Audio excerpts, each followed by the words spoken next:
네, 자, 제목은 이제 오늘부터는 요셉에 대한 내용의 말씀입니다.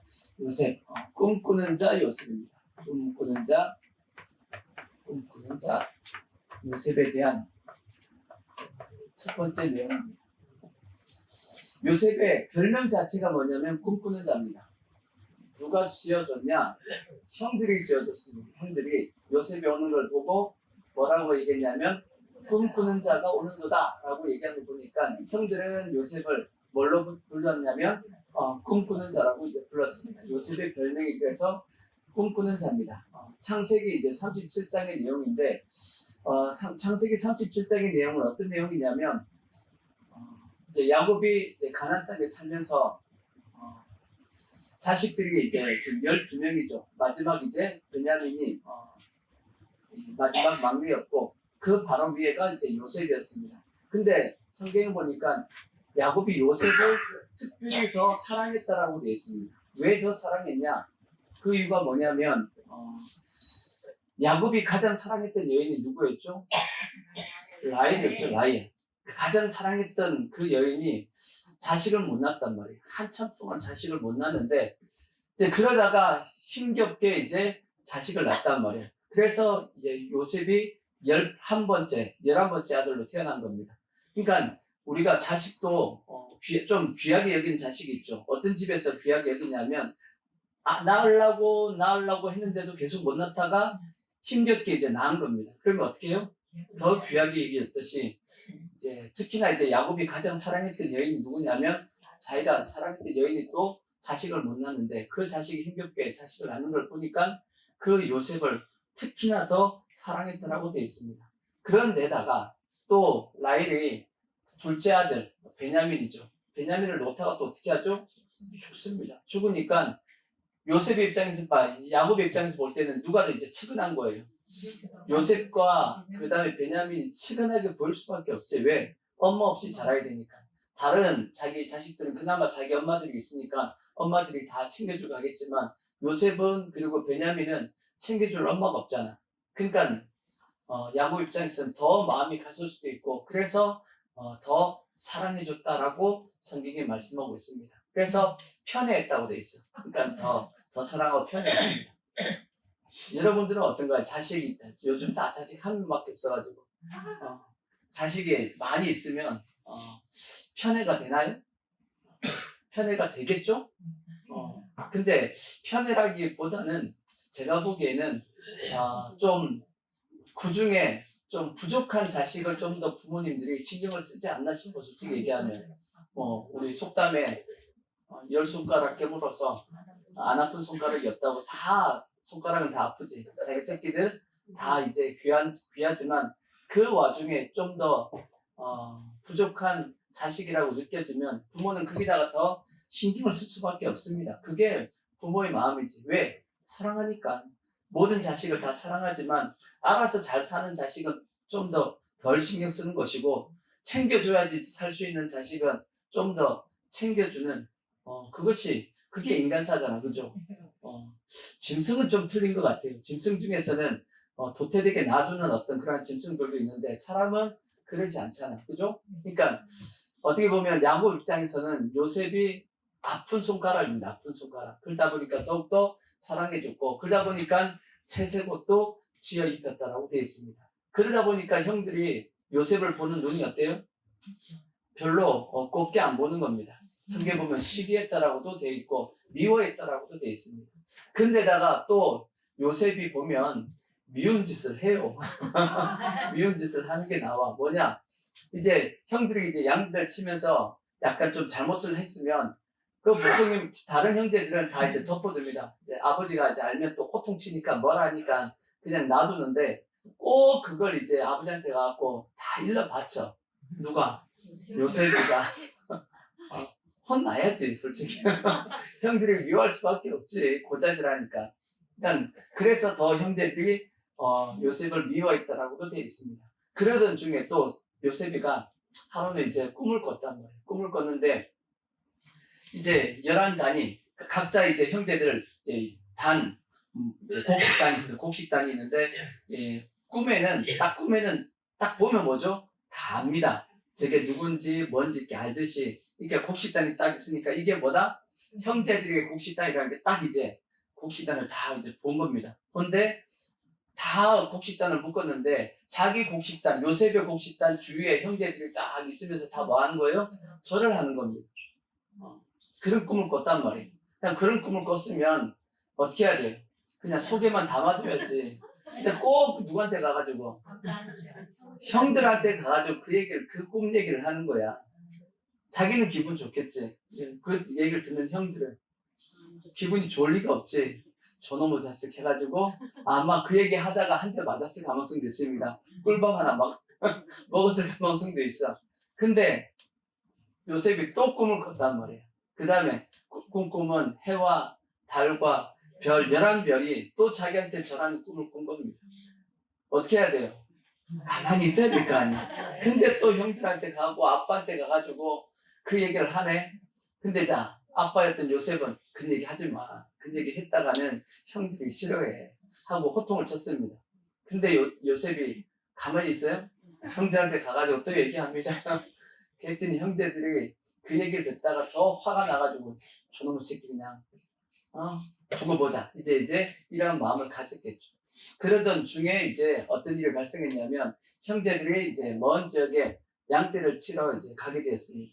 양떼를 치러 갔는데 야곱이 요셉에게 형들이 양떼들 잘 치고 있는지 한번 보고 오라고 얘기합니다. 그래서 형들이 잘 있는지 보고 와라 그렇게 얘기한단 말이에요. 여기서 이제 한번 이제 여러분들 잘 생각 안 했던 것이 뭐가 있냐면 왜 야곱이 보통 양떼들 치면 한번 나와가지고 한참 돌잖아요, 그죠? 한참 돌고 오는 게 이게 당연한 겁니다. 근데 왜 요셉한테 형들 보고 잘 있는지 보고 오라 그랬을까? 갑자기 궁금해서 그랬을까요? 지체됐겠죠. 뭔가 지체가 됐을 거예요. 예. 왜 그랬을까? 형들 분수도 감시하고 잘 안 믿고 맺겠지. 야곱이 형들을 별로 안 좋아했나? 안 믿었나? 못 믿었나? 근데 성경에 보면 이유가 나와 있어요. 이유가. 우리가 그냥 지나갔지만 이유가 있습니다. 자, 창세기 37장 몇 절을 보시냐면 자, 14절을 보시면 추측할 수 있는 말씀이 기록됐어요. 추측할 수 있는 왜 야곱이 요셉한테 형들을 한번 보고 와라고 얘기했던 이유가 뭔지 한번 추측할 수 있는 내용입니다. 자, 다 같이 읽어보자고. 시작. 이스라엘이 그에게 이르되 가서 내 형들과 양떼가 다 잘 있는지 보고 돌아와 내게 말하라 하고 그를 헤브론 골짜기에서 보내니 그가 세겜으로 가니라. 아멘. 자, 여기서 흔적 찾았어요? 걱정돼서 보냈어요?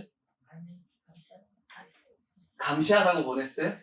여기 흔적이 나와 있잖아요, 지금. 네? 그렇죠. 세겜입니다. 세겜. 형들이 지금 양치를 어디로 간 거예요? 세겜에 갔기 때문이에요. 세겜이 어떤 곳이에요? 그렇지. 세겜에서 어떤 일이 있었냐면 그 시몬하고 레위가 어떻게 했어요? 세겜성 사람들 다 죽였단 말이에요.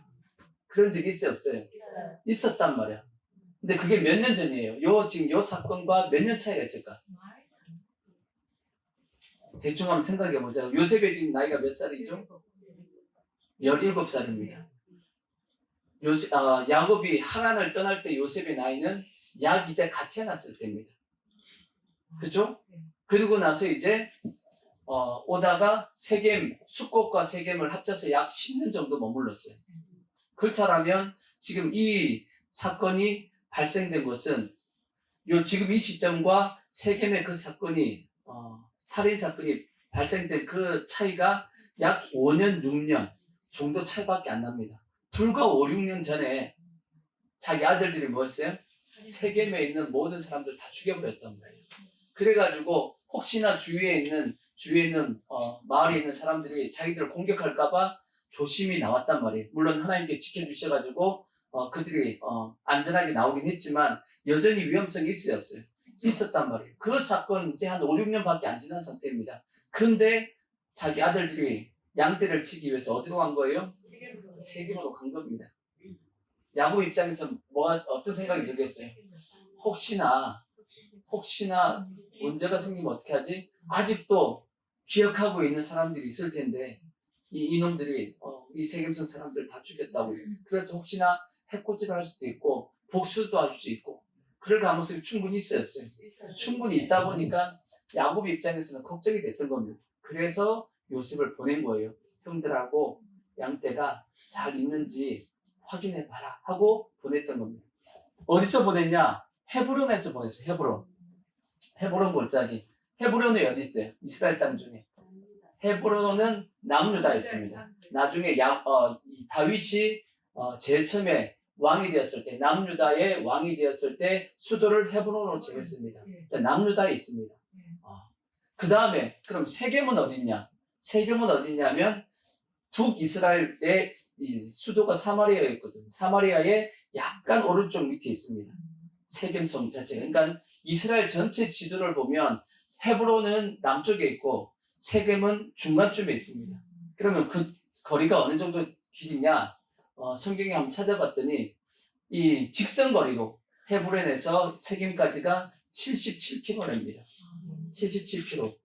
근데 이걸 직선거리니까 77km면 이게 산 넘어 골짜기 지나서 이렇게 가야 되잖아. 그죠? 직진해서 불로도 가고 막 이렇게 가야 되니까 가다 보면 100km 이상, 100몇십 km 이상이 된다는 말이에요. 근데 이것을 뭐 낙타라도 이제 타고 갔겠죠. 근데 낙타가 막 달리는 게 아니잖아. 그죠? 그냥 보통 이제 걸어서 이렇게 간다라면 하루에는 다 가기가 힘들었을 겁니다. 한 빨라도 이틀, 3일 정도는 아마 걸려서 세겜의 땅에 갔을 가능성이 있습니다. 그러니까 요셉 혼자서. 그렇다면 근데 이제 또 세겜성에 도착했더니 형들이 세겜에 있었어요? 아니, 없었대. 그래서 이제 요셉이 물어보잖아. 혹시나 여기 양떼를 치던 그 형제들 다 어디 갔냐고 물어봤더니 또 어디로 갔대요? 도단으로 갔다고 그랬어. 도단은 또 어딘가 하고 봤더니 세겜에서 한 30km 더 위에 있어. 30km 더 올라가야 돼. 근데 또 하루길 더 갔다라고 봐야 되죠. 그러니까 요셉이 그렇게 이제 먼 길을 이제 어떻게 보면 형들이 잘 있는지 보러 갔다라는 겁니다. 근데 멀리서 이제 요셉이 오는 걸 보고 형제들이 얘기를 하죠. 누가 온다? 꿈꾸는 자가 온다. 저놈 어떻게 해버리자? 우리가 그냥 죽여버리자. 라고 이제 모의를 하게 되죠. 근데 이제 그나마 그 중에 이제 큰 형이었던 루벤은 책임감이 있다 보니까 야, 나중에 이게 요셉을 죽였다가 자기 아버지한테 원망을 들을 수 있다. 큰일 난다, 이거. 해가지고 일단 죽이지 않고 구덩이에, 물이 없는 이제 웅덩이에 이제 던져 놓습니다. 그러다가 이제 루벤이 잠시 어디 간 사이에 누가 지나가게 됐냐면 미디안 상인이 이제 지나가다가 이제 그 중에 유다가 얘기하죠. 우리 형제인데 죽이면 뭐가 좋겠냐? 그냥 팔아 넘기자. 하고 이제 얼마에 팔았죠? 은 20에 팔았습니다. 은 20에 팔았습니다. 그죠? 예수님은 얼마에 팔렸죠? 은 30에 팔렸습니다. 왜 예수님은 은 30이고 요셉은 은 20이냐? 왜죠? 장정. 예수님은 다 큰 어른이니까 은 30. 요셉은 아직 청년, 아직 이제 청소년이죠. 17세니까. 그러니까 은 20입니다. 근데 여기서 이제 궁금한 게 하나가 있죠. 예수님하고 요셉하고는 연도 차이가 몇 년 정도 나죠? 약 1000년 납니다. 1000년. 그렇죠? 요셉하고 예수님하고의 살았던 연도가 약 1000년 정도 차이가 나요. 1000년 정도 차이가 나면 물가가 올라야 될 거 아니야. 돈의 화폐 가치가 달라져야 될 거 아니야. 그래, 안 그래요? 화폐 단위가 달라져야지. 안 그런가요? 지금 라면값 얼마죠? 신라면 얼마죠? 신라면 얼마예요? 지금 한 3, 400원 하나요? 제가 고등학교 때 신라면이 200원이었습니다. 200원이었어. 지금 한 5, 6배 정도 올랐죠? 대충 제가 고등학교 졸업할 때 그 월급하고 지금의 고등학교 초봉하고 10배 정도 차이 납니다. 제가 한 30년 전이니까 한 10배 정도 차이 나더라고 보니까. 그러면 이 30년 만에 인플레 현상이 물가가 10배가 올랐습니다. 물론 다른 부분에 뭐 더 많이 오른 것도 더 많고 적게 오른 것도 있지만 보통 30년 만에 10배 정도 이렇게 그나마 올랐단 말이에요. 근데 왜 예수님하고 요셉은 1000년 차이가 나는데 물가가 안 올랐죠? 왜 안 올랐을까? 네? 여러분, 농경사회에서는 안 오릅니다. 농경사회는 안 올라요. 산업사회에서만 오릅니다. 농경사회는 어차피 땅에서 그냥 그게 풍년이면 소출이 많고 흉년이면 소출이 적어요. 그러니까 화폐가 가치가 산업 자체가 커지지 않기 때문에 항상 그 산업이 크기가 딱 요만큼 정해져 있습니다. 농경사회는. 그러다 보니까 산업이 발전해야 하나요? 발전 안 합니다. 그 딱 머물러 있기 때문에 화폐 가치가 거의 정해져 있습니다. 근데 이제 산업화 사회가 되고 난 다음부터 이제 물가가 이렇게 오르는 거지. 경제가 발전되고 하니까 이제 이게 물가가 오르는 거고, 농경 사회에서는 물가는 거의 일률적으로 이제 가게 돼 있습니다. 그러다 보니까 예수님도 은 30, 요셉은 은 20 이렇게. 아마 은 20이니까 형제들이 이제 베냐민 빼고 나머지 10명이잖아. 얼마씩 나눴을까요? 은 2개씩 나눴을 가능성이 큽니다. 모르죠. 또 누가 또 욕심내가지고 더 가졌을지 모르겠지만 하여튼 그래서 이제 요셉이 팔려가가지고 어디로 팔려가냐? 이제 애굽의 보디발 장군 집 시위대장. 시위대장이 뭐냐면 오늘날로 얘기하면 대통령실 경호대장입니다. 경호의 모든 걸 책임지는 경호대장한테 이제 시위대장이죠. 팔려갔다라고 이제 성경에 그렇게 기록되어 있는 말씀이 창세기 37장의 내용입니다. 자, 이 말씀을 가지고 이제 오늘 드리고 싶은 말씀은 뭐냐? 이제 이 내용에서 말씀드리고 싶은 것은 하나님은 사람을 이끌어 가실 때 반드시 뭘 주시고 이끌어 가시냐면 꿈을 주시고 이끌어 가신다라는 거예요. 하나님이 사람을 이끌어가는 방법입니다. 하나님은 반드시 뭘 주시고 꿈을 주시고, 그래서 성경에 보면 꿈을 꾸고 하나님의 뜻을 따라가는 사람이 많습니다. 요셉의 아버지였던 야곱도 꿈을 잘 꿨어요. 성경에 보면 어떤 꿈을 꿨어요? 베델에서 꿈 꿨잖아요. 제일 처음 하나님을 만났을 때 야곱은 뭘로 하나님을 만났냐? 꿈으로 만났습니다. 베델에서 우리 잘 알죠? 뭘 베고 잤어요? 돌베개에 베고 잤다고 다 이제 찬송 불렀잖아. 돌베개에 베고 자다가 꿈속에서 사닥다리가 쫙 놔져 있는데 천사들이 올라이라고 하는 그걸 보고 여기가 하나님의 집이고 하나님의 전이다 하면서 이제 했던 말씀이 그것이 야곱의 내용의 말씀, 베델에 대한 내용의 말씀이고, 또 야곱이 또 꿈을 꿨던 내용이 뭐가 있냐면 자기 이제 삼촌 집 이제 라반의 집에 있을 때 삼촌의 어떻게 보면 짐승들을 빼앗을 때 뭘 보게 되냐? 점 있고 얼룩덜룩하고 아롱지고 이런 짐승이 새끼를 뵐 걸 어떻게 알았어요? 꿈에 하나님께서 천사가 보여줬어. 성경에 그렇게 돼 있다라고 성경이 말씀하고 있습니다. 그 외에 성경에 꿈을 봤던 내용의 말씀이 여러 군데 있어요. 솔로몬도 마찬가지예요. 솔로몬이 지혜를 받잖아. 어떻게 지혜를 받아요? 1000번제 드렸죠. 1000번제를 드리고 나서 저녁에 자는데 하나님이 꿈에 나타났습니다. 꿈에 나타나가지고 솔로몬에게 물어보죠. 뭐라고 물어봤어요?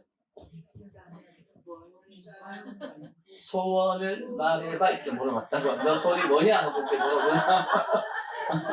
소원이 뭐냐 하고 물어봤다고. 그랬더니 솔로몬이 이제 하나님께서 나에게 맡겨주신 이 많은 백성들을 이걸 판결할 수 있는, 재판할 수 있는 지혜를 달라고 그렇게 해서 하나님께서 지혜도 주시고 또 그가 구하지 아니한 여러 가지 물질 다른 모든 원수의 생명 하여튼 여러 가지 다 줬습니다. 그래서 솔로몬은 지혜를 받았고, 그 외에 또 꿈 잘 꾼 사람 애굽의 바로네. 바로도 나중에 꿈을 꾸죠. 7년 풍년 7년 흉년 그 꿈도 바로가 꿈으로 받았고, 다 하나님께서 뭐에 대한 얘기예요? 미래에 대해서 다 하나님께서 꿈을 통해서 가르쳐 주신 겁니다. 또 누부갓네살 왕도 꿈 꿨죠. 그렇죠. 큰 실상을 보게 되죠. 그래서 인류의 역사가 어떻게 흘러가는지를 보게 되었고, 또 꿈을 잘 꾼 사람이 누구냐면 다니엘입니다. 다니엘세 보면 네 짐승이나 네 짐승 나오는 그 내용도 성경 보면 꿈을 통해서 주셨다고 그랬고, 그러니까 이렇게 하나님께서 우리에게 이제 이끌어 가실 때 꿈을 주실 때가 있어요. 꿈을. 잘 꾸는 사람들도 있습니다. 은사적으로 꿈으로써 지시를 받아서 움직이신 분들도 지금도 있습니다. 그 다음에 이제 꿈 외에 또 하나님 주시는 게 또 뭐가 있냐면 환상입니다. 환상을 보시는 분도 있어요. 환상, 또 성경에는 이상이라고 되어 있어요. 이상. 성경에 환상을 잘 본 사람이 누군가 이렇게 보면 에스겔스의 환상이 많이 나와요. 에스겔. 그 다음에 다니엘도 보면 환상이 많이 나옵니다. 그 다음에 또 여러분 잘 모르는 스가랴 선지자에 학계 스가랴 말라기 할 때 그 스가랴 선지자에 보면 환상을 많이 보는 내용의 말씀이 이제 기록이 되어 있고, 그러니까 성경에 보면 환상을 본 게 상당히 많습니다. 사도 바울도 이제 전도여행을 떠났을 때 2차 전도여행이죠. 자기가 아시아 쪽으로 복음을 전하려고 하는데 마게도냐 사람이 환상 가운데 이제 밤에 나타나가지고 마게도냐 쪽으로 오라 해가지고 이것이 하나님의 뜻인가 보다 해가지고 마게도냐 쪽으로 갔다라는 말씀도 있고, 환상을 본 내용의 말씀도 성경에 많이 있습니다. 또 꿈 하니까 생각나는 게 예수님의 아버지 요셉도 많네요. 요셉도 예수님을 딱 낳고 나서, 예수님을 베들레헴에서 낳고 나서 거기서 바로 어디로 갔죠? 애굽으로 도망갔죠. 애굽으로 도망갔습니다. 근데 이제 헤롯 대왕이 죽었다는 얘기를 듣고 다시 돌아왔는데 그때 이제 꿈에 천사의 지시를 받아서 어디로 가냐면 나사렛으로 가라 그래서 나사렛으로 간 겁니다. 그래서 예수님이 나중에 이름이 나사렛 예수가 된 겁니다. 나사렛 지역에 있는 예수다라는 뜻입니다. 그러니까 그것도 천사가 꿈에 나타났더라고 돼 있어요. 그러니까 성경에 보면 꿈, 환상, 이거는 그때 당시만 있었던 것이 아니고 오늘날도 꿈과 환상을 통해서 이끄심이 분명히 있습니다. 뭘 말씀드리고 싶으냐면 하나님은 반드시 뭐 하시냐? 우리에게 말씀하시고 그 말씀을 따라서 우리를 뭐 하시냐면 이끄신다라는 겁니다. 근데 실상은 꿈보다 환상보다 더 많이 우리를 이끄시는 방법이 있어요. 그게 뭐냐면 말씀입니다. 말씀. 그게 뭐냐면 성경 말씀. 성경을 통해서 우리를 이끌어 가시는 것이 실상 제일 많고, 솔직히 얘기하면 성경 말씀을 통해서 잘 못 깨달으니까 뭘 주냐면 꿈과 환상을 줄 때가 솔직히 더 많습니다.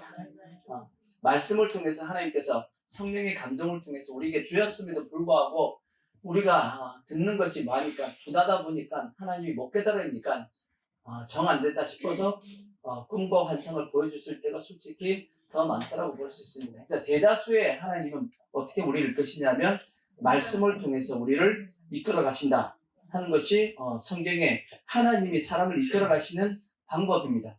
중요한 것은 하나님은 반드시 하나님의 뜻을 우리에게 뭐부터 먼저 하고 우리에게 먼저 전달하고 우리를 뭐 하신다? 이끌어 가신다. 그것이 하나님이 우리를 이끄시는 방법입니다. 왜 그렇게 하시냐? 그래야지만 뭐가 되냐면 믿음이 되는 겁니다. 우리가 믿음으로 산다. 뭘 믿고 사는 거예요? 하나님께서 나를 이끄신다라고 말씀했던 그 말씀을 내가 믿고 살아야 된다고. 그게 믿음이잖아. 그러니까 믿으려면 뭐가 있어야 돼요? 믿을 무언가가 있어야 될 거 아니야. 이해가 되시죠? 하나님이 무작정 그냥 가라 어떻게 한 것이 아니고 우리에게 말씀을 통해서 꿈과 환상을 통해서 어떻게 너가 살아야 된다라고 말씀하신 이후에 그 말씀을 붙잡고 살아가는 것을 성경은 믿음이라고 말씀하고 있고, 그래서 성경은 오직 의인은 뭘로 말미암아 산다?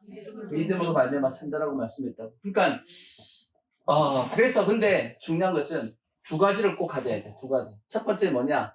이거는 포괄적, 또 다른 말로 얘기하면 보편적으로 모든 사람에게 주어지는 이것이 뭐냐면 말씀입니다. 이것은 성경입니다. 성경 말씀이죠.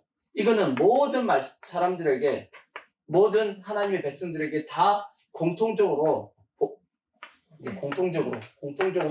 우리에게 주어지는 겁니다. 요것이 하나가 있어야 돼. 요것이 하나가 있어야 되고, 또 하나는 뭐냐?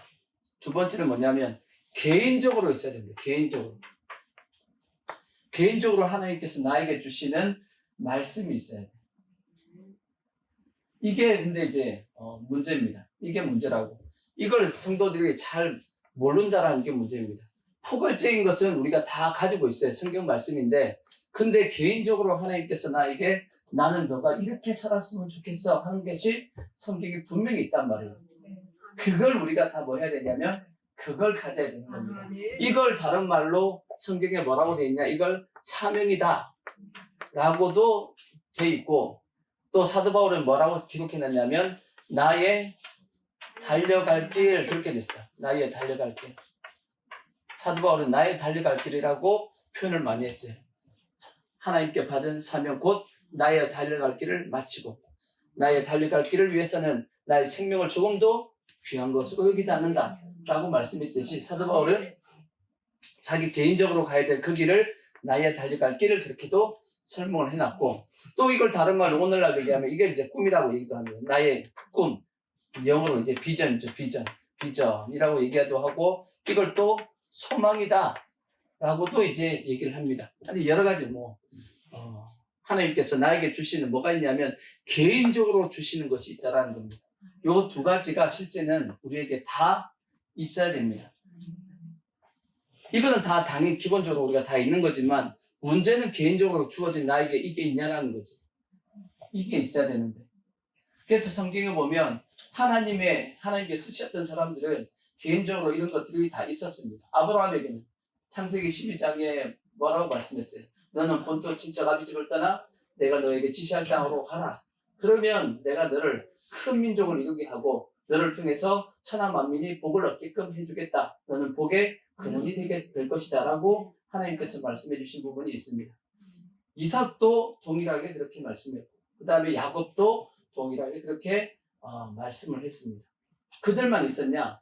아니죠. 지금 요셉도 하나님께서 내가 너를 어떻게 이끌어가겠다 하는 것을 보여주셨고, 그 다음에 나중에 모세도 마찬가지고, 그 다음에 그 이후에 신약도 마찬가지입니다. 신약도 우리가 잘 아는 베드로, 그 다음에 안드레, 예수님께서 부르실 때 뭐라고 말씀했어요? 내가 너를 사람을 낳는 어부가 되게 해주겠다 라고 말씀하시고 그를 이끌어 가신 겁니다. 그러니까 야고보, 요한도 동일한 것이고, 그 다음에 사도 바울은 뭐라고 말씀했어요? 자, 사도행전 9장 15절을 보시면, 사도행전 9장 15절을 보시면 이렇게 되어 있잖아요. 주께서 이르시되 가라. 이 사람은 내 이름을 이방인과 임금들과 이스라엘 자손들에게 전하기 위하여 택한 나의 뭐다? 그릇이다. 사도 바울이 하나님 앞에 받은 겁니다. 그러니까 우리도 마찬가지. 그러니까 이들만 하나님께서 이렇게 어떤 특별한 어떤 사명을 주셨냐? 아니라는 겁니다. 우리도 다 하나님께 다 뭐 하셨냐? 다 주셨어. 다 주셨는데 우리는 별로 그것에 대해서 의식하지 않고 살아가고 있기 때문에, 그러니까 어떻게 보면 우리가 지금 현재 나의 달려갈 길을 제대로 가고 있는지 아니면 좀 약간 빗나가서 가고 있는지, 이걸 우리가 뭐 해야 되냐면 자기 자신이 알아야 되는 겁니다. 체크하셔야 돼. 이해가 되시죠? 자, 그래서 오늘 드리고 싶은 것은 그래서 성경은 그래서 이걸 좀 더 이런 말씀이죠. 자, 빌립보서 2장 13절 보자고요. 요걸 또 다른 말로 뭐라고 되어 있냐? 자, 요거 이제 너희 안에서 행하신 이는 하나님이시니 자기의 기쁘신 뜻을 위하여 너희에게 뭘 주신다? 자, 예, 소원입니다. 소원. 우리에게 뭘 주신다? 소원을 주시고 우리를 행하게 하신다라고 말씀했어요. 그러니까 우리의 마음속에 뭘 주셨냐? 소원입니다. 이 소원을 또 다른 말로 해석을 하면 성령의 감동이라고도 설명할 수 있습니다. 성령의 감동 이렇게 설명할 수 있는데, 보통 이러한 성령의 감동은 언제 주어지냐? 가장 많이 주어질 때는 언제냐면 보통은 성령 세례가 임할 때라고 성경이 되어 있어요. 성령 세례가 임할 때, 자, 사도행전 2장 17절을 보시면 이런 말씀 있죠?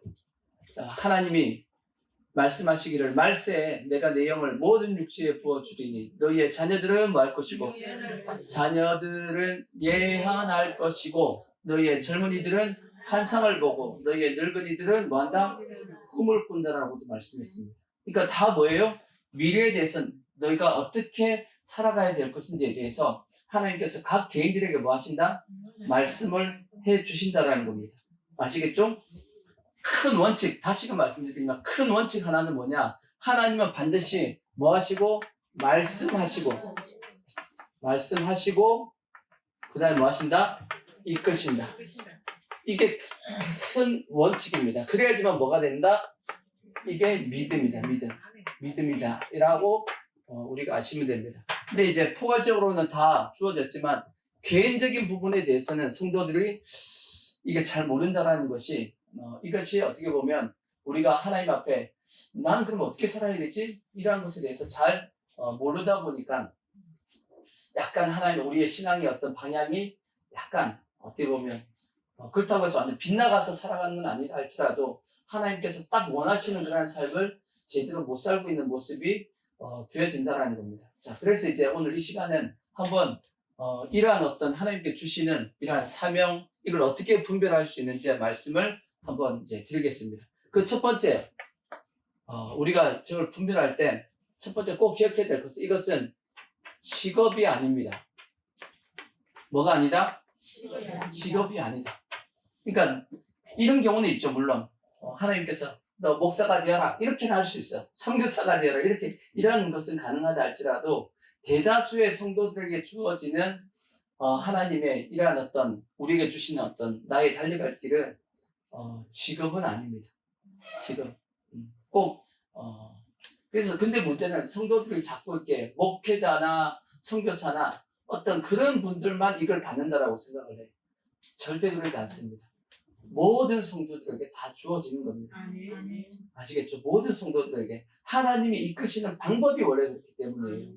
그러니까 목회자들만 사명이 있는 것이 아니고 여러분 각자에도 다 뭐가 있냐? 하나님의 사명이 여러분들에게 다 주어진 거예요. 단지 여러분들이 별로 관심 없이 하고 의식 없이 그냥 살아가서 그렇지 신앙생활 그렇게 해서 그렇지 그게 어떻게 보면 하나님이 보시기에 답답할 수 있습니다. 나는 내 자녀가 이렇게 되어지기를 원하는데 내 자녀는 전혀 그에 대해서 관심도 없고 그냥 살아가고 있는 모습이 답답할 수 있는 겁니다. 근데 이제 성도들이 많이 이제 오해하는 것이 뭐냐? 그 첫 번째가 직업이다. 직업이 아닙니다. 아시겠죠? 실제는 뭐냐? 나중에 설명하겠지만 방향입니다. 방향. 실제는 하나님께 주시는 것은 방향이다. 두 번째, 내 꿈을 이루는 것이 아니다. 내 꿈이 아니다. 뭔 얘기냐면 이건 세상 영광을 위해서 주는 것이 아니라는 거예요. 뭘 위해서 주는 것이 아니다? 나의 어떤 세상 영광을 구하라고 주는 것이 아니다라는 겁니다. 그러니까 많은 성도들이 마치 하나님께서 어떤 꿈을 주시면 세상에서 뭔가 큰 것을 이루는 줄 생각을 해요. 그런 것이 아니다라는 겁니다. 아시겠죠? 실제는 보면 이 세상 영광이라기보다는 하나님께서 주시는 꿈의 대다수는 뭐냐면 다른 영혼들을 위한 거예요.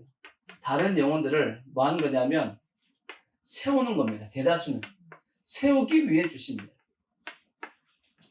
나를 위해 실제 주는 것보다는 나를 통해서 또 다른 어떤 영혼들을 구원하기 위한 세우기 위해서 하나님께서 나에게 부어주는 것이 대다수의 내용입니다. 자, 보십시오. 이제 아브라함부터 보자고. 아브라함 창세기 12장을 보십시오. 12장 1절을 보시면 자, 여호와께서 아브라함에게 이르시되 너는 너의 고향과 친척과 아버지 집을 떠나 내가 너에게 보여줄 땅으로 가라. 내가 너로 큰 민족을 이루고 내게 복을 주어 내 이름을 창대하게 하리니 너는 뭐가 된다? 복이 될지라. 너를 축복하는 자에게 축복 내가 복을 내리고 너를 저주하는 자에게 내가 저주하리니 땅에 누가 모든 족속이 너로 말미암아 복을 얻을 것이니라 하신지라. 하나님께서 아브라함을 부르고 나서 아브라함에게 하셨던 그 아브라함이 달려갈 길은 뭐냐? 너를 통해서 뭐 하겠다? 모든 족속이 뭘 받게 하겠다? 복을 받게 하겠다. 이해가 되시죠? 그럼 이삭은 어땠냐? 이삭도 똑같습니다. 자, 26장 창세기 26장 2절에 보시면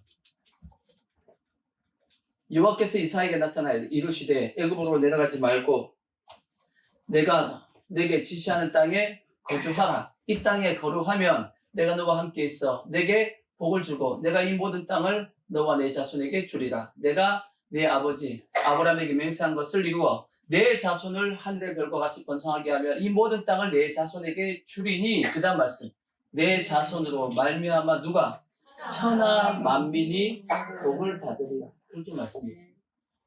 야곱은 어떠냐? 야곱도 똑같습니다. 창세기 28장 13절 보시면 또 본중 여호와께서 그의 위에 서서 이르시되 나는 여호와니 너희 조부 아브라함의 하나님이요 이삭의 하나님이라. 내가 누워 있는 땅을 내가 너와 내 자손에게 주리니 내 자손이 땅의 티끌같이 되어 내가 서쪽과 동쪽과 북쪽과 남쪽으로 퍼져나갈지며 땅의 모든 족속이 너와 내 자손으로 말미암아 복을 받으리라. 그렇게 되어 있습니다. 그죠? 네. 그러니까 하나님께서 우리에게 어떤 꿈과 비전, 어떤 나의 달려갈 길 사명을 주시는데 그거는 나의 세상 영광을 위해서 주는 것이 아니라는 겁니다. 근데 우리는 마치 하나님 앞에 뭔가 꿈을 받으면 내가 뭐 크게 되는 걸로 착각을 해. 그게 아니고 나를 통해서 뭐 하겠다?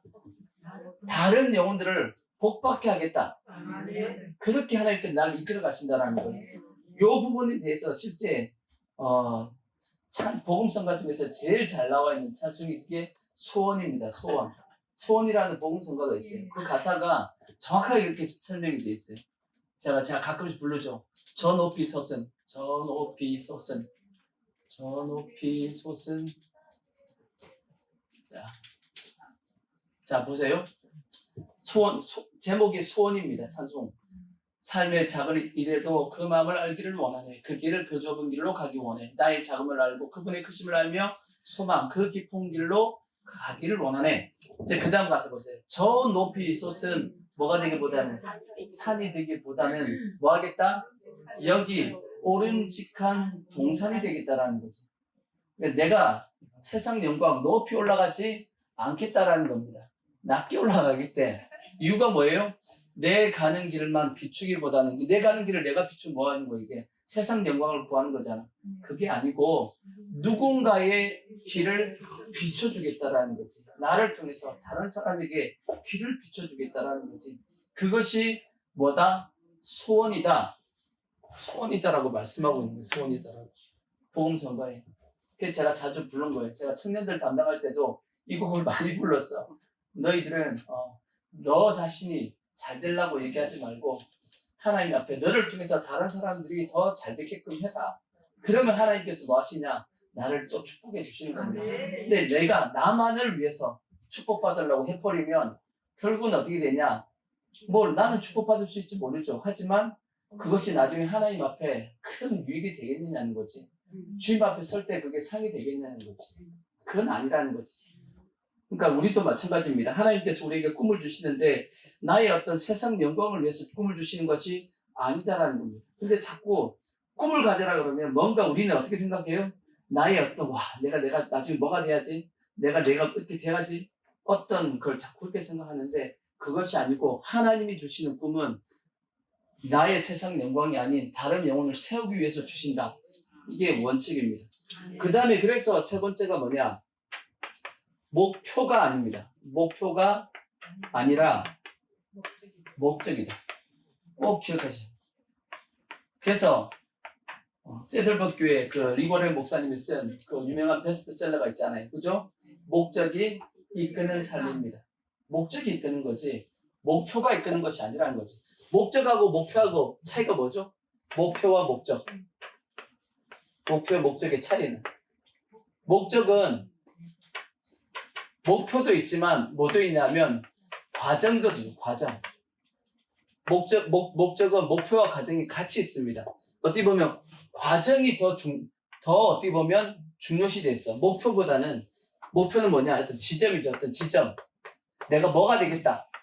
쉽게 얘기하면 운동선수 같은 경우는 내가 올림픽 나갈 때 뭐가 되겠다? 금메달을 따겠다. 그게 목표가지. 목표. 어떤 지점이에요. 어떤 지점. 근데 우리는 그런 지점이 아니라고. 아시겠죠? 방향입니다. 방향. 하나님이 우리에게 뭘 주신다? 방향을 주신다. 과정을 주신다. 어떤 과정. 그러니까 우리는 이렇게 살아가는 겁니다. 이렇게 살아간다 하는 그런 것을 우리에게 뭐 하냐면 주시는 것이 하나님께서 우리에게 주시는 꿈이라는 겁니다.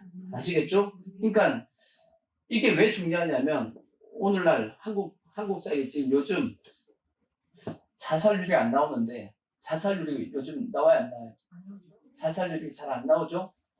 왜 자살률이 안 나오냐면 자살률이 상당히 올라갔기 때문에 안 나옵니다.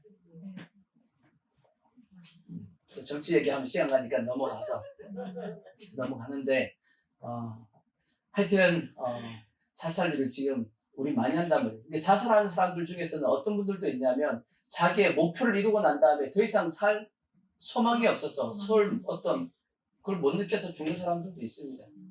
어떤 사람은 그냥 그래서 이제 인생을 뭐 더 이상 살 이유가 없는데 하고 죽는 사람도 있고, 또 어떤 사람은 교만해서 잘못된 길로 가는 사람들도 있죠.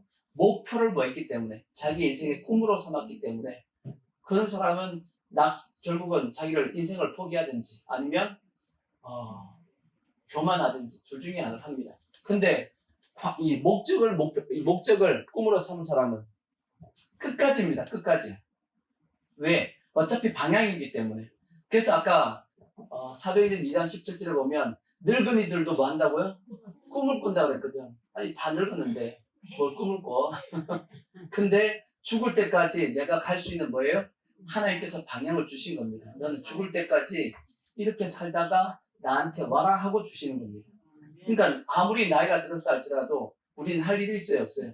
할 일이 있죠. 더 이상 이제 몸도 안 움직여.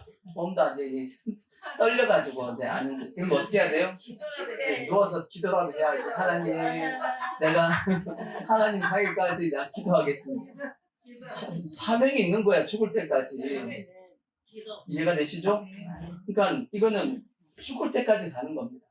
저도 개인적으로 마찬가지입니다. 개인적으로 제가 나이가 젊지만 제가 목회자가 된 지가 몇 년 됐냐 따져보니까 29년 됐더라고요. 제가 전도사 제일 처음 임명받은 게 22살에 이제 받았으니까 지금 한 29년, 30년 가까이 됐어요. 목회자가 된 지. 그러니까 제 인생은 일반 사람으로 살았던 것보다 목회자로 산 시간이 훨씬 더 많습니다. 근데 저는 제 나름대로 목회자의 어떤 하나님 앞에 목회자가 된 이유는 자 고3 때 서원을 했기 때문이에요. 보니까 하나님 앞에 내가 목회자가 되겠다고 서원을 했어요. 하나님 앞에 은혜 막 성령 충만 받고 은혜 받아가지고 목회자가 뭔지도 모르고 그냥 나는 그 길을 가겠다고 막 이제 했던 게 기억이 나.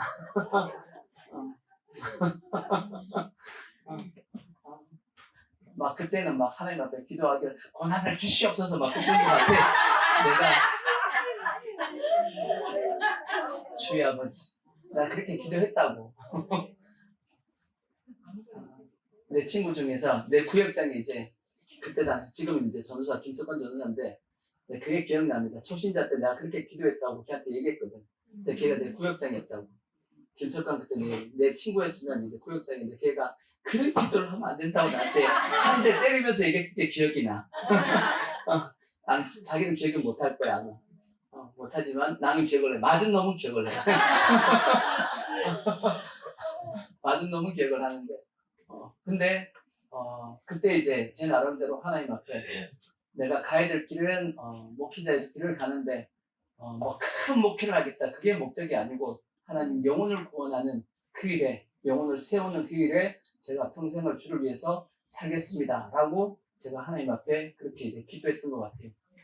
그리고 나서 이제 그렇게 살아보려고 했던 것이고 또 제 나름대로 인생 전체를 제 나름대로의 목적은 뭐냐 자 가끔씩 여러분들에게 말씀드리지만 저는 이렇게 생각합니다. 우리가 하나님 앞에 받은 은혜가 커요 적어요? 은혜가 크단 말이에요.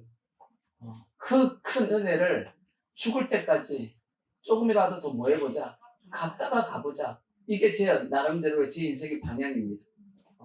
목회자로서는 영혼들을 세우는 게 저의 어떤 인생의 목적이고 또 하나의 방향은 뭐냐면 그래도 죽을 때까지 내가 할 수 있는 건 뭐냐 주님 앞에 받은 은혜를 조금이라도 더 갚아보다가 가자. 어차피 다 갚을 수 있어요 없어요? 어차피 다 못 갚아. 근데 좀 더 뭐하다가 갚다가 가야지 이런 마음을 가지고 그러니까 살아가는 겁니다. 그러니까 목적이 방향이 정확하게 이제 정해져 있는 거죠. 그래서 거기서 벗어나지 않고 이제 살아가는 겁니다. 하나님께서 우리에게 원하시는 그런 모습이지 뭔가 너는 뭐가 되라 그런 건 아니란 말이에요. 물론 하나님께서 때로는 어떤 사람에게 뭐가 되라 하고 하실 수도 있어. 없다라는 얘기는 아닙니다. 하지만 대다수는 뭐냐? 하나님께서 목적을 주시고 방향을 주신다라는 거예요. 그러니까 우리는 그 방향을 따라서 언제까지? 주님 나라 갈 때까지 가는 겁니다. 아시겠죠? 그렇게 살다가 주님 앞에 가면 주님이 뭐라 하실까? 저는 안 그럴 거라고 생각해요. 주님께서 잘했다 칭찬하실 거라고 생각하고 상 주실 거라고 생각합니다. 인생의 성공과 실패는 어디서 결정이 나냐? 주님 앞에 딱 섰을 때 결정이 나는 거잖아요. 그죠? 이 땅에서 아무리 뭐 세상 영광 가지고 잘 나가면 뭐 하겠어요? 주님 앞에 딱 섰는데 주님이 나 너 모르는데? 그러면 인생 실패한 겁니다. 그러겠죠? 세상은 다 알아주지만 주님이 모른다 그러면 그는 인생 실패한 겁니다. 근데 세상은 다 몰라줘도 주님이 날 아시고 나를 기쁘게 맞이해주면 뭐 그걸로 끝이지. 아멘. 그래서 우리는 정확한 목적을 가지고 주님 앞으로 저 천국까지 심판대에 설 수 있는 그런 모습이 꼭 되어지기를 바라고, 네 번째, 그래도 모르겠다, 난 그래도 모르겠다 하고 싶으면 은사를 보십시오. 은사가 꾸밀 가망성이 큽니다. 은사가 뭐냐? 다른 사람보다 좀 더 잘하는 게 있는지 한번 쳐다보십시오. 나 자신을 살펴봐야 돼. 내가 그래도 딴 사람보다 이건 좀 잘하지 하는 것이 있을 수 있습니다. 아니면 내 마음에 아까 얘기했던 소원, 이거 하고 싶어, 이렇게 하고 싶어, 내가 하나님을 위해서 이렇게 살아보고 싶어 하는 어떤 마음이 있습니다. 그 마음이 하나님께서 나에게 주신 뭐냐면 이 소망입니다. 이게 꿈입니다. 그러니까 어떤 분들은 열심히 자꾸 전도하고 싶어. 그럼 그 전도가 사명이에요. 평생 이제 주님 앞에 갈 때까지 열심히 뭐 해야 되죠? 전도하면 됩니다. 선교에 대한 마음이 있어. 그러면 평생 죽을 때까지 뭐 하시면 돼요? 열심히 선교하시면 됩니다. 그렇다고 해서 세상 직장 다 때려치고 선교사가 가라는 얘기가 아니고, 세상 직장에서 열심히 생활하면서 또 한편으로 뭐 하자? 자기가 하고자 하는 그 하나님께 주신 마음을 따라서 일하시면 된다고. 아시겠죠? 그러니까 선교사에 대한 선교에 대한 마음이 있으면 열심히 벌어가지고 뭐 하면 되죠? 선교 후원하시면 돼.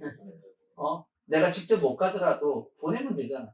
그죠? 그렇게 하면 되는 것이고, 또 구제에 대한 어떤 마음이 있으신 분들은 열심히 또 돈 벌어가지고 또 자기가 구제 뭐 열심히 가서 봉사를 하든지 아니면 후원을 하든지 하시면 되는 겁니다. 하나님께서 그의 마음에 주시는 마음대로 하시면 되는 겁니다. 근데 이제 그것도 잘 모르겠다 싶으면 하나님께서 나에게 나는 다른 사람보다 좀 더 잘하는 게 있다, 이런 것이 있습니다. 정 안 되면 저희 어머님처럼 교회 요리하고 싶다. 주일 내가 음식을 다 해야지. 이렇게 이제 내가 할 수 있는 거 뭐예요? 내가 음식 할 수 있는 거, 그러니까 음식 하겠다라는 거지. 그것도 없어. 가면 이제 나 청소라도 해야지 하고. 그게 하나님께서 나에게 뭘 주시는 거냐면 소원을 주시는 겁니다. 내 마음 가운데 하나님을 향한, 영혼을 향한, 교회를 향한 하나님께 나에게 주시는 마음이 있단 말이에요. 내가 할 수 있는, 그리고 내가 좀 더 다른 사람보다 더 할 수 있는 그런 것을 나에게 주신단 말이에요. 그게 실제 뭐냐면 나에게 주시는 은사입니다. 은사. 더 잘하고 더 많이 가지고. 그러니까 내가 돈 많다 그러면 열심히 뭘로 하면 되냐면 돈 가지고 주의를 하시면 됩니다. 돈이 없으면 몸으로 때워야지. 몸으로 하는 거지 뭐. 그래서 주의를 하면 되는 거지. 안 그러겠어요? 그러니까 하나님께서 우리에게 각자에게 다 그런 어떤 마음도 주시고 하나님께서 우리에게 그걸 소원을 불어넣어 주셨다는 거야. 여러분들이 그걸 외면하고 안 하려고 하고 모르다 보니까 그걸 그냥 지나쳐가고 있는 거지. 하나님은 다 주신다는 거야. 왜? 다 주셔야지만 하나님께서 나를 뭐 하실 수 있냐면 믿음으로 이끌어갈 수 있기 때문입니다. 그러니까 그냥 보편적으로 이것만 줬냐? 아니고 다 주셨다고. 이제 다섯 번째, 제일 중요한 겁니다. 이게 제일 중요한 거야. 뭐냐? 하나님이 나를 이끌어 가실 때는 제가 자주 얘기하는 겁니다. 내 열심이 아닙니다. 내 열심이 아니고 누구의 열심이다? 하나님의 열심으로 만들어 가십니다. 하나님의 열심입니다. 이게 제일 중요합니다. 자, 오늘 이제 그 대표적으로 이제 요셉에 대한 내용을 한번 보자고. 요셉을 보시면 요셉은 어떻게 보면 꿈을 딱 꿨더니 그 꿈은 뭐 하는 꿈이었어요? 하나님께서 요셉을 모든 형제들보다 위에 세워서 형제들이 다 절하게끔 하겠다는 꿈이었습니다. 그러니까 어떻게 보면 뭔가 왕과 같은, 그렇죠? 큰 권세를 가지는 것이 하나님께서 요셉에게 주시는 꿈이었단 말이에요. 근데 중요한 것은 그 꿈을 따라서 요셉이 살아갔냐라는 거예요. 요셉이 그 꿈을 향해서 달려갔어요? 아니었죠. 아니요. 성경에 보면 요셉은 꿈과 정반대의 길을 갔습니다. 어떻게 해요? 왕이 되려고 했는데 어디로 갔죠? 노예가 됐어. 노예로 갔단 말이에요. 그러니까 우리가 생각하기에는 우리는 보통 꿈을 꾸면 내가 꿈을 꿨으니까 요 꿈이 되기 위해서는 요 과정과 요 과정과 요 과정을 거쳐서 이렇게 돼야지 라고 생각하고 우리는 그렇게 가려고 한단 말이에요. 근데 하나님의 이끄심을 보면 그렇게 이끄시지 않고 하나님은 내가 전혀 예상하지 못했던 길로 가게끔 만들어 가십니다. 이해가 되시죠? 근데 나중에 가봤더니 하나님께서 이끄신 대로 따라갔더니 결국 어떻게 됐냐? 가봤더니 하나님께서 원래 나에게 주신 그 목적에 가 있더라는 겁니다. 그게 하나님께서 나를 이끄시는 방법인데, 근데 요셉도 그러니까 우리가 자기가 생각했던 그 과정대로 간 것이 아니고 어떻게 보면 반대의 길을 가게끔 되었다라는 거죠. 그러니까 실제적으로 하나님께서 우리를 이끄실 때도 비슷하다라는 겁니다. 내 계획대로 절대 안 간다라는 겁니다. 어떻게 보면 그 가는 길 과정 자체가 힘들고 어려운 과정 가운데 하나님께서 나를 이끌어갔다라고도 볼 수 있고 반대의 길로 갔다라고도 볼 수 있습니다. 요셉이 얼만큼 힘들었냐? 시편에 보면 이런 말씀이 있어요. 시편 105편 17절을 보시면 요셉이 얼마나 힘들었냐? 그가 한 사람을 앞서 보내셨으며 요셉이 종으로 팔렸도다. 그의 발은 뭘 차고? 착부를 차고. 그러니까 노예니까 도망가면 안 되잖아요. 그러니까 뭐 해야 돼요? 양쪽 다리를 묶고 이렇게 갔다라는 거예요. 얼마나 그게 여러분 서글펐겠어 한번. 지금 도단이잖아 도단. 도단에서 애국까지 어떻게 갔어요? 착부를 차고 갔어. 노예가 끌려가듯이. 이해가 되시죠? 그 다음에 그 몸도 어떻게 해요? 쇠사슬에 매였다라고 되어 있습니다. 곧 여호와의 말씀이 뭐 할 때까지라? 응할 때까지라. 그의 말씀이 그를 뭐 했다? 단련하였다라고 되어 있단 말이에요. 근데 여기 18절에 보시면 여기에 그의 몸은 쇠사슬에 매였다라고 되어 있는데 관조에 보면 성경 여러분이 이제 성경 관조에 보면 저기에 몸이라고 안 되어 있습니다. 관조는 혼이라고 되어 있습니다. 혼이 뭐예요? 그의 마음이 마음.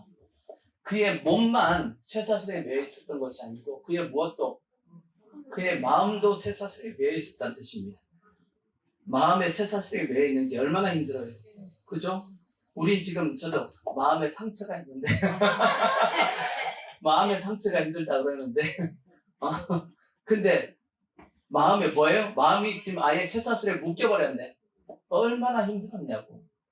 안 그러겠어요? 여러분이 한번 요셉 입장에 한번 대봐요. 얼마나 힘들었겠, 마음이 힘들었겠냐고. 자기를 판 사람이 누구예요? 형제들입니다. 믿었던 형제들. 안 그런가요? 물론 배다른 형제지. 엄마는 다르지만 그래도 아빠가 똑같잖아. 형제잖아. 근데 형제들을 팔았네. 그 다음에 또 얼마나 또 힘들었냐. 그나마 이제 애굽에 내려와가지고 보디발 장군 집에 있었는데 열심히 거기서 또 충성되게 일하다 보니까 보디발이 자기 가정총무로 삼았습니다. 근데 그 가정총무 삼았는데 요셉이 또 성경에 보니까 잘생겼다고 되어 있어요. 잘생기다 보니까 그 보디발 장군 부인이 자꾸 갑툭갑툭 유혹을 한단 말이에요. 근데 요셉이 그 유혹에 넘어가요? 안 넘어가요? 안 넘어가고 끝까지 자기의 신을 지켰다고. 자기 믿음을 지킨 겁니다. 하나님 앞에 또 사람 앞에 믿음을 지켰다고. 근데 여자가 하여튼 그래. 앙심을 품어가지고 말이지. 누명을 씌웠잖아. 안 그런가요? 앙심을 품었잖아. 못된 이제 그죠? 못된 앙심을 품어가지고 감옥에 집어넣었잖아. 보디발 알았을까 몰랐을까? 알겠죠. 보디발이 자기 부인이 요셉을 유혹했다는 걸 알았을까 몰랐을까? 알았습니다. 왜 알았냐? 만약에 몰랐으면 요셉은 죽었어요. 아니 종이 주인의 부인을 겁탈하려고 그랬다는데 가만 놔둘 주인이 어딨냐고. 그놈은 당장 죽여버려야지. 근데 보디발 장군이 죽이지 않고 감옥에 집어넣은 거는 마누라가 어떤 알았다는 거야. 이 못된 자기 유혹했구만 해가지고. 근데 그렇다고 해서 자기 부인을 막 호통을 쳐버리면 자기 부인의 위신이 무너지면 누구도 무너지는 거예요. 자기도 무너지니까 어떻게 보면 희생양으로서 요셉을 이제 감옥에 집어넣은 겁니다. 그러니까 요셉도 그걸 다 아니까 속이 상해 안 상해요. 잘못한 것도 없는데 지금 어디 와 있는 거야? 깜빵에 들어가 있는 거지. 근데 그때 당시에 깜빵은 지금 우리의 깜빵처럼 좋지 않아. 깜빵이 안 좋단 말이에요. 근데 이제 그 깜빵에 들어갔는데 그래서 또 열심히 뭐 했죠? 이렇게 다 이제 돌아다니면서 이제 시중 들고 막 해서 관수에 이제 관수장한테 눈길을 들어가지고 그래도 이제 이 방 저 방 들어가면서 이제 수중 들고 막 했단 말이에요. 근데 이제 하루는 이제 그 떡 맡은 관원장하고 술 맡은 관원장하고 꿈을 꿔가지고 해석해주고 해가지고 다시 복직하시면 저도 꼭 생각해줘가지고 이거 다시 풀려나게 해달라고 그렇게 부탁을 했더니 요놈이 복직하고 나서 싹 까먹고 그랬어요. 얼마나 열받겠어요. 이 계속 배신당하고 얼만큼 그 마음이 힘들었겠냐고. 근데 그 모든 마음이 하나님께서 보시기에 뭐였다? 단련이 있다고 돼. 단련. 곧 여호와의 말씀이 응할 때까지라 그의 말씀이 그를 뭐했다? 단련했다라고 돼 있습니다. 우리도 마찬가지입니다. 하나님께서 우리를 이끌어 가실 때는 하나님께서 우리를 뭐 하시냐? 우리를 단련해 가신단 말이에요. 중요한 것은 그러다 보니까 단련이 되기 위해서는 뭐가 필요하냐? 내 생각대로 안 된다는 게 답입니다. 왜? 내 생각대로 되어지면 단련이 될 이유가 없잖아.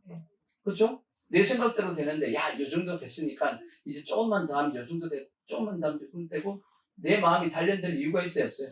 계속 기대감에 그냥 올라가는 거지. 그죠? 근데 단련시키기 위해서는 어떻게 해야 되죠? 계속 안 되는 방향으로 가는 거야. 계속 안 되는 방향. 아니 난 열심히 했는데 더 안 돼. 했는데 더 안 돼. 했음에도 불구하고 더 안 돼. 계속 그러니까 마음이 어떻게 되죠? 계속 무너지고 또 무너지고 또 무너지고. 근데도 불구하고 요셉은 참 그래서 대단한 것이 뭐냐? 그럼에도 불구하고 끝까지 요셉은 뭐 하냐면 하나님의 뜻에서 안 벗어난 겁니다. 그래서 그게 뭐냐면 그의 마음이 말씀이 응할 때까지라 그의 말씀이 그를 단련했다라는 겁니다. 우리도 마찬가지예요. 하나님께서 우리에게 어떤 꿈과 비전을 주시고 우리를 이끌어 가실 때 때로는 우리의 생각대로 안 될 때 많습니다. 여러분 인생을 한번 돌아보세요. 여러분 생각대로 되는지. 생각대로 돼요? 안 돼요? 안 돼요. 안 되는 게 정상입니다. 아시겠죠? 안 되는 게 정상이에요. 안 되니까 여기 와 있는 거야. 여기서 예배 드리고 있는 거지. 여러분 생각대로 됐으면 이미 저 세상 가 있어. 여러분 생각대로 안 돼가지고 하나님을 의지하고 우리가 믿음으로 살아가는 겁니다. 안 되지만 우리 뭐 해야 되냐? 끝까지 하나님의 말씀에서 벗어나지 않겠다. 라는 믿음을 가지고 우리가 살아가는 겁니다. 이제 잠시 후에 부르겠지만 찬송 내가 걷는 이 길을 보십시오. 내가 걷는 이 길을 보시면 그렇게 돼 있잖아요. 내가 걷는 이 길이 혹 굽어도는 수가 있어도 내가 생각하는 거와 틀리지. 자꾸 뭐 하고 있어요? 자꾸 돌아가. 굽어 돌고 있어. 그죠?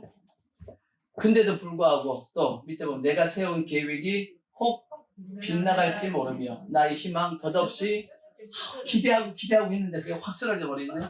그렇다 할지라도 하나님께 여전히 나를 뭐하고 계시다? 인도하고 계시다. 하나님을 뭐하지 않는다? 하나님을 실수하지 않는다라는 거예요. 그러니까 우리가 뭐 해야 되냐? 이걸 믿어야 됩니다.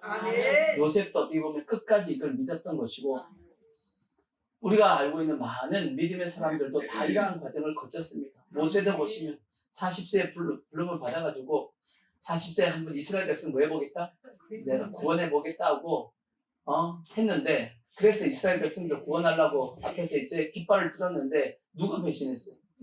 이스라엘 백성들이 모세를 배반했다고. 저놈이 애굽 사람을 죽였습니다 하고 해가지고 모세가 도망갔잖아.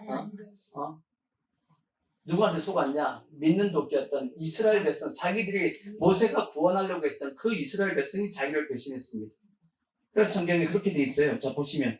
자, 출애굽기, 사도행전 7장 22절에 보시면 그렇게 돼 있어요. 사도행전 7장 22절. 모세가 애굽 사람의 모든 죄를 배워 그의 말과 하는 일들이 능하더라. 나이가 이제 40이 되면 그 형제 이스라엘 자손을 돌볼 생각이 나더니 한 사람이 원통한 일을 당함을 보고 보호하여 압제받는 것을 위하여 원수를 갚아 애굽 사람을 쳐 죽이니라. 그는 그의 형제들이 하나님께서 자기의 손을 통하여 구원해 주시는 것을 깨달으리라고 생각하였으나 그들이 깨닫지 못하였더라. 이 뭔 뜻이에요?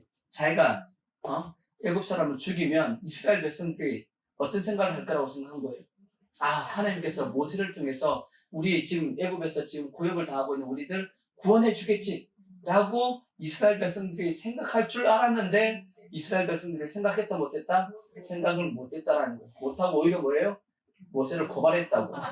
그러니까 내 계획이 틀어졌구나 하고 도망간 겁니다. 왜? 쿠데타잖아 이게. 반역이잖아. 그러니까 모세도 자기 계획대로 안 간 겁니다. 왜? 하나님께서 그렇게 훈련시키기 위해서 40년 동안 광야에서 완전히 뺑뺑이 돌리고 나서 그 다음에 하나님께서 모세를 드디어 쓸 때가 돼서 찾아가신 겁니다. 마찬가지 다윗도 마찬가지죠. 사무엘 선지자부터 기름 부음을 받았습니다. 바로 왕이 되었나요? 골리앗과의 싸움에서 이겨가서 승승장구한 것 같았는데 웬걸 그냥 사울 왕이 자기 죽이려고 그렇게 달려드네. 10년 동안 약 10년 동안 그렇게 도망 다녔잖아. 왕이 될 줄 알았더니 뭐가 됐어요? 도망자의 신세가 됐으면 죄인이 됐다고. 과정이 다 그런 겁니다. 오늘날 우리도 마찬가지입니다. 우리도 하나님 앞에 어떤 주의 길을 감에 있어서 내가 생각대로 안 될 때가 많습니다. 그때 뭐 하면 안 되냐? 낙심하지 마시고 꼭 기억하실 게 뭐냐면 하나님이 나한테 가자고 했으면 이건 내가 이루어가는 거 아닙니다. 누가 이루어 가실 거다? 하나님이 하실 거다. 아시겠죠? 내가 하는 것이 아니고 누가 하는 거다? 하나님이 하신 거다. 그래서 뭐만 있으면 하나님께서 나에게 주시는 꿈과 비전, 나의 달려갈 길만 확실하다라면 하나님은 끝까지 나를 뭐 하신다? 붙잡아 주십니다. 아시겠죠? 붙잡아 주십니다. 그러니까 우리는 그 하나님께 붙잡아 주심을 믿고 끝까지 뭐 하시면 되냐면 그 길을 가시면 됩니다. 그게 인생이 성공한 겁니다. 그리고 주님 앞에 나중에 서십시오. 그렇게 하다가 주님 앞에 서시자고. 아시겠죠? 그러면 반드시 주님은 뭐라고 하실 거냐? 잘했다 칭찬할 겁니다. 그리고 상 주실 겁니다. 우리의 저 천국에는 뭐가 있을 거냐? 우리의 집이 다 있을 겁니다. 왜? 주님이 우리를 위해서 뭐 하신다고 했어요? 처소를 예배하러 가신다고 말씀했듯이 이 땅에서 집이 좀 안 좋아도 상관없어. 저 천국에 뭐가 있다? 내 집이 있다라는 거지. 아멘. 우리는 그 믿음을 가지고 우리가 꼭 가야 될 것이고, 그래서 반드시 우리 두 가지 꼭 가지셔야 돼. 첫 번째는 당연히 기본적으로 하나님의 말씀을 믿고 우리는 가야 될 것이고, 또 하나는 개인적으로 여러분 하나님께서 여러분에게 주신 거 있어요. 찾으셔야 돼. 아시겠죠? 그걸 가지고 열심히 주님을 위해서 상을 쌓아가십시오. 아시겠죠? 그래서 주님 앞에 나중에 섰을 때 잘했다 칭찬 들을 수 있는, 상 받을 수 있는 우리 모든 영혼들 꼭 되어지기를 부탁의 말씀을 드리겠습니다.